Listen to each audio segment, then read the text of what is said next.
Kabinet Burhanuddin Harahap adalah kabinet kelima yang terbentuk pada masa demokrasi parlementer di Indonesia. Kabinet ini berlangsung dari 12 Agustus 1955 hingga 3 Maret 1956. Kabinet Burhanuddin Harahap dibentuk setelah jatuhnya Kabinet Ali Sastroami Djojo I yang menyerahkan mandatnya kepada Presiden Soekarno pada 23 Juli 1955. Burhanuddin Harahap berhasil menyusun kabinet yang terdiri dari 20 orang menteri dari 13 partai politik. Kabinet ini dilantik oleh Presiden Soekarno pada 12 Agustus 1955.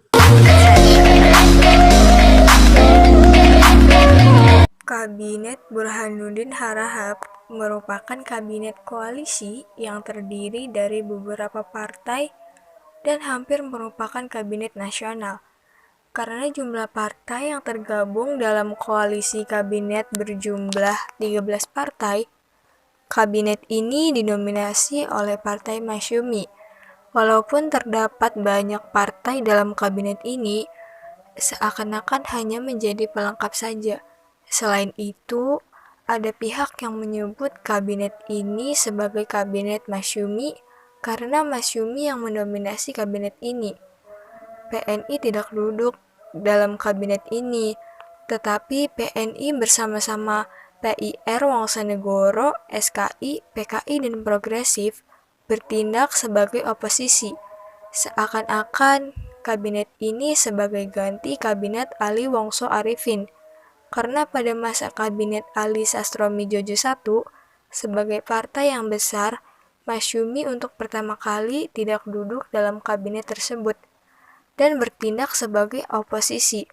Kabinet ini diumumkan pada 11 Agustus 1955 dan bertugas sejak 12 Agustus 1955 hingga 3 Maret 1956. Perdana Menteri Burhanuddin Harahap selaku formatur kabinet menyerahkan mandatnya kepada Presiden Soekarno sehingga kabinet ini resmi dinyatakan demisioner.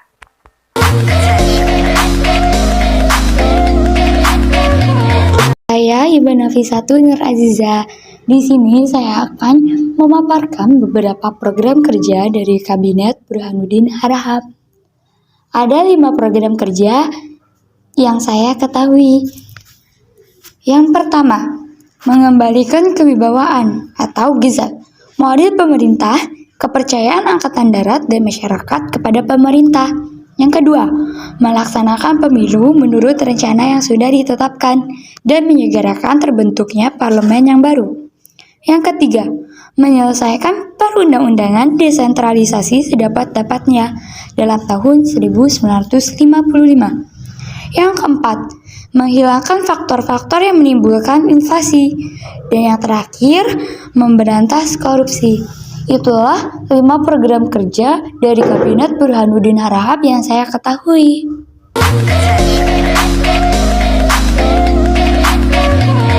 Halo, jadi di sini saya akan menyebutkan menteri-menterinya. Yang pertama ada Menteri Luar Negeri, Ide Anak Agung Gede Agung. Yang kedua, Menteri Dalam Negeri R. Sunarjo. Yang ketiga, Menteri Pertahanan Burhanuddin Harahap. Yang keempat, Menteri Kehakiman Lukman Wiradinata.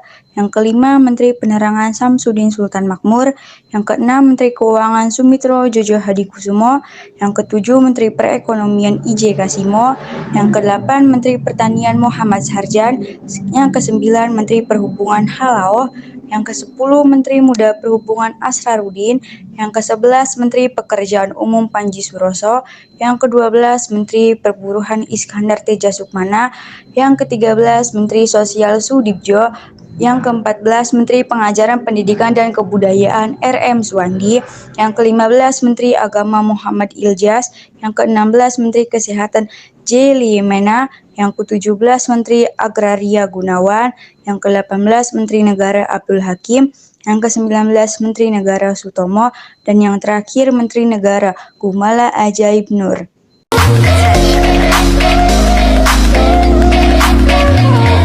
Kabinet Burhanuddin Harahap berhasil dalam menuntaskan program-program kerja yang telah direncanakan dari awal. Salah satunya, Kabinet Burhanuddin mampu menyelenggarakan pemilu pertama dalam sejarah pada tahun 1955. Selain itu, situasi sosial politik pada masa kepemimpinannya dapat dikatakan kondusif karena tidak terjadi permecahan yang berarti. Situasi ekonomi juga cukup baik karena kebijakannya yang mengeluarkan UU anti korupsi mampu mengendalikan situasi ekonomi negara saat itu. Namun, kejatuhan Kabinet Burhanuddin Harahap mulai tampak saat ia memilih jalan berunding untuk dapat menyelesaikan masalah Irian Barat. Keputusan tersebut berakibat banyaknya gelombang protes dari Soekarno maupun dari partai-partai. Pada akhirnya, 2 Maret 1956, saat pelaksanaan sidang keputusan DPR, Burhanuddin Harahap menyatakan akan menyerahkan mandatnya pada 3 Maret 1956. Pada tanggal 3 Maret 1956, mandat yang diberikan Burhanuddin Harahap diterima oleh Presiden Soekarno dan Kabinet Burhanuddin Harahap dinyatakan demisioner.